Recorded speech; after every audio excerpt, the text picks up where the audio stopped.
কাজ চান কারা হাত তুলেন। আলহামদুলিল্লাহ সবাই কাজ চায়, একজনে বেকার ভাতা চায় না। আমরা ওই জাতিকে বেকার বানাতে চাই না।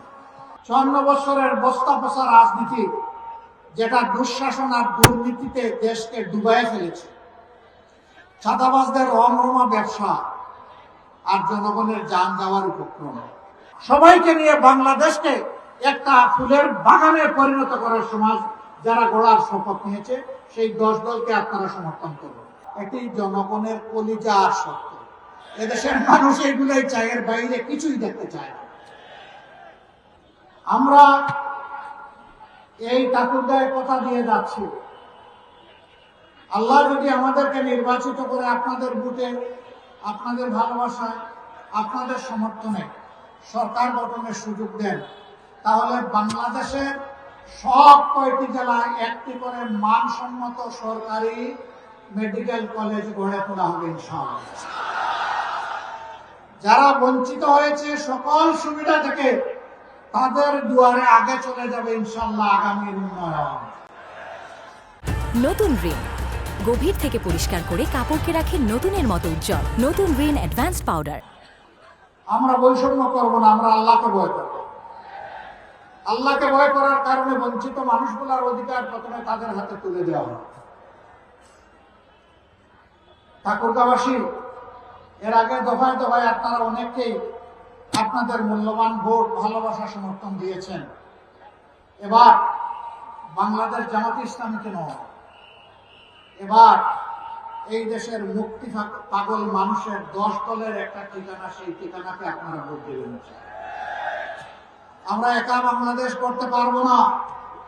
আমরা মনে করি ঐক্যবদ্ধ জাতিকে ঐক্যবদ্ধ করেই বাংলাদেশ করতে হবে ইনশাআল্লাহ। আমরা ঘোষণা করেছি, আল্লাহ আমাদেরকে কামিয়াবি দিলে, সফলতা দিলে আমরা কাউকে বাদ দিব না। আমরা সবাইকে বলবো, আসেন মিলেমিশে আমরা বাংলাদেশ গড়ে তুলি। 3টা শর্ত শুধু মেনে নিতে হবে। নাম্বার 1, কোন দুর্নীতি নিজে করবেন না এবং কোন দুর্নীতিবাজকে বগলের নিচে আশ্রয় দেবেন না। নাম্বার 2, গরিব ধনী সকলের জন্য, নারী পুরুষ সকলের জন্য, সকল ধর্ম, সকল বর্ণের মানুষের জন্য ন্যায় বিচার নিশ্চিত করা হবে এবং সেই বিচার হবে সকলের জন্য সমান। সেই বিচারে কেউ রাজনৈতিকবিদ হিসাবে হস্তক্ষেপ করতে পারবেন না। বিচার বিভাগ হবে সম্পূর্ণ স্বাধীন, আর বিচার হবে ন্যায়ের ভিত্তিতে, কোনো বেইনসাফি বিচার আর বিকিনি হবে না।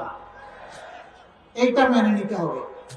3 নম্বর, 54 বছরের বস্তা পচা রাজনীতি, যেটা দুঃশাসন আর দুর্নীতিতে দেশকে ডুবাই ফেলেছে, চাঁদাবাজদের রমরমা ব্যবসা আর জনগণের যান যাওয়ার উপক্রম, এই সব কিছু বদলাতে হলে, বৈষম্য বদলাতে হলে, অঞ্চলে অঞ্চলে বৈষম্য, ব্যক্তিতে ব্যক্তিতে বৈষম্য, পরিবারে পরিবারে বৈষম্য, গোষ্ঠীতে গোষ্ঠীতে বৈষম্য, দলে দলে বৈষম্য, সকল বৈষম্যের আমরা কবর রচনা করতে চাই। এই জন্য প্রয়োজন সংস্কারের সকল প্রস্তাব গণভোটে দেওয়া হয়েছে, সেই গণভোটে হা দিয়ে গণভোটকে পাশ করে দেবে। আপনারা গণভোটে হা দেবেন? আর কিসে হা দিবেন? এই যে 10 দল, 10 মিলি করি কাজ, তাতে নাই কোনো লাজ। জনগণের বিজয় হবে ইনশাআল্লাহ। কোন একক দলের কোন শাসন আমরা চাচ্ছি না। আমরা এখন জনগণের শাসন চাই। আলেম ওলামা থাকবেন, এদেশের দক্ষ মানুষগুলা থাকবে, দেশপ্রেমিক দলগুলো আসবে, যারা দেশকে ভালোবাসে, কোন আধিপত্যবাদকে যারা মেনে নেবে না, তাদের সবাইকে নিয়ে আগামীর বাংলাদেশ আমরা গড়বো ইনশাআল্লাহ। সেই দিনটার জন্যই জাতি অপেক্ষা করছে। দফায় দফায় অনেককে সুযোগ দিয়ে আপনারা দেখেছেন। এবার একটু ওই মানুষগুলাকে সুযোগ দেন যারা নিজেরা চাঁদাবাজি করে না, বরঞ্চ চাঁদাবাজদেরকে রুখে দেওয়ার জন্য শপথ নিয়েছে। ওই মানুষগুলাকে আপনারা এবার সমর্থন দিয়ে সংসদে পাঠান, সরকার গঠনের সুযোগ দিন, যারা নিজেরা দুর্নীতি করবে না এবং কোনো দুর্নীতি সহ্য করবে না। ওই মানুষগুলাকে আপনারা নির্বাচিত করুন, যারা মানুষকে সম্মান করতে জানে, যারা মানুষকে ভালোবাসতে জানে, ওই মানুষগুলোকে আপনারা এবার নির্বাচিত করুন, যাদের হাতে দেশ আসলে বিদেশে বন্ধু খুঁজবে কিন্তু কোনো প্রভু মানবে না। ওই মানুষগুলোকে আপনারা নির্বাচিত করেন। আর কোন ধর্মের ধর্মগুরুকে, কোন আলিম উলামাকে, আর কোন স্বৈর শাসকের হাতে নির্যাতিত হতে হবে না। ওই মানুষগুলোকে আপনারা নির্বাচিত করুন, যারা ধর্মে বর্ণে বিভাজন সৃষ্টি করে মানুষের সমাজে মানুষকে বিভক্ত করে মুখামুখি করে ফেলে, তাদের বাইরে এসে একটা ঐক্যের সমাজ, সংহতির সমাজ, ভালোবাসার সমাজ, সবাইকে নিয়ে বাংলাদেশকে একটা ফুলের বাগানে পরিণত করার সমাজ যারা গড়ার শপথ নিয়েছে, সেই 10 দলকে আপনারা সমর্থন করুন। প্রিয় দেশবাসী, যদি আমরা আল্লাহর মেহরবানিতে আপনাদের ভালোবাসায় নির্বাচিত হই, তাহলে আমরা কথা দিচ্ছি যে আমরা ইনশাআল্লাহ আমরা গোটা উত্তরবঙ্গকে বাংলাদেশের গৌরবের কৃষি রাজধানীতে পরিণত করব ইনশাআল্লাহ। এখানে যেখানে এয়ারপোর্ট হওয়ার এয়ারপোর্ট হবে, সৈয়দপুর এয়ারপোর্টকে আন্তর্জাতিক মানে ইনশাআল্লাহ উন্নীত করা হবে, যাতে শিল্পের বিকাশ, এগ্রো বেসড ইন্ডাস্ট্রি, কৃষিভিত্তিক শিল্পের বিকাশ এবং তার পণ্য, উৎপাদিত পণ্য সারা দেশে এবং বিশ্বে ছড়ায় পড়ে। এই জন্য কমিউনিকেশন ব্যবস্থাকে উন্নত করা হবে।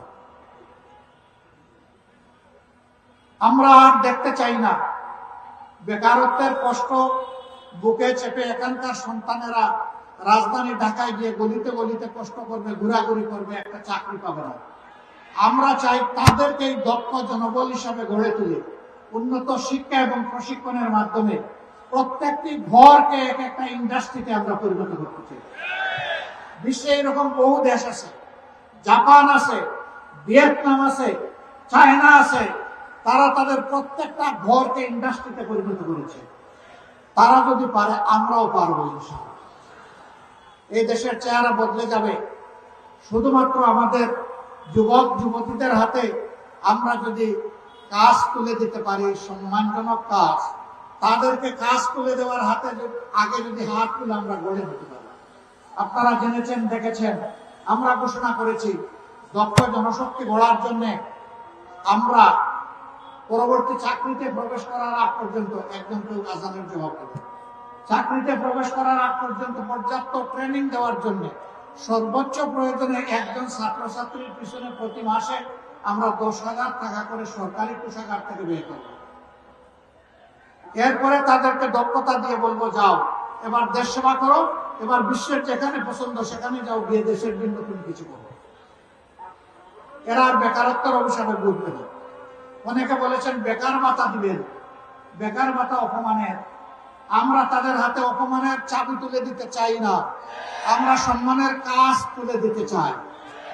এখানে যুবক যারা হাত তুলুন, আপনারা কাজ চান না বেকার ভাতা চান? কাজ চান কারা? হাত তুলেন। আলহামদুলিল্লাহ, সবাই কাজ চায়, একজনে বেকার ভাতা চায় না। আমরা ওই জাতিকে বেকার বানাতে চাই না। সম্মানিত ঠাকুরগাঁওবাসী, কথা আমি শেষ করব। এখানে 3টা নির্বাচনী আসন আছে। আমি আগেও বলেছি, দফায় দফায় অনেক সুযোগ দিয়েছেন। আপনাদের এই ভাইগুলাকে এবার একটু সুযোগ দেন। আপনারা দিতে রাজি আছেন? আপনারা এই কয়জনে দিলে হয়ে যাবে? প্রত্যেকটি ঘরকে জাগিয়ে তুলতে হবে ইনশাআল্লাহ, মা বোনদেরকে জাগিয়ে তুলতে হবে। আমরা নারী পুরুষ সবাই মিলে আমাদের স্বপ্নের প্রত্যাশার বাংলাদেশ গড়ব ইনশাআল্লাহ। আমরা সেই এসপায়ারিং বাংলাদেশ, যুবকদের আকাঙ্ক্ষার বাংলাদেশ আমরা করব। মায়েদের জন্য নিরাপদ বাসস্থান, যাতায়াত, কর্মস্থল আমরা নিশ্চিত করব ইনশাআল্লাহ। তারা গর্বের সম্মানের সাথে তারা এদেশকে সেবা করবেন, তারা অবদান রাখবেন সকল উন্নয়নমূলক কর্মকাণ্ডে। আমরা সবাই মিলে হাতে হাত মিলিয়ে ইনশাআল্লাহ আমরা দেশ গড়ব। আমরা কোনো বিভাজন সৃষ্টি করতে চাই না। আমি আগেই বলেছি, 3 শর্তে যারা রাজি হবেন, এটি বাংলাদেশ জামাতে ইসলামী শর্ত না, এটি জনগণের কলিজার শর্ত। এদেশের মানুষ এগুলাই চায়, এর বাইরে কিছুই দেখতে চায় না।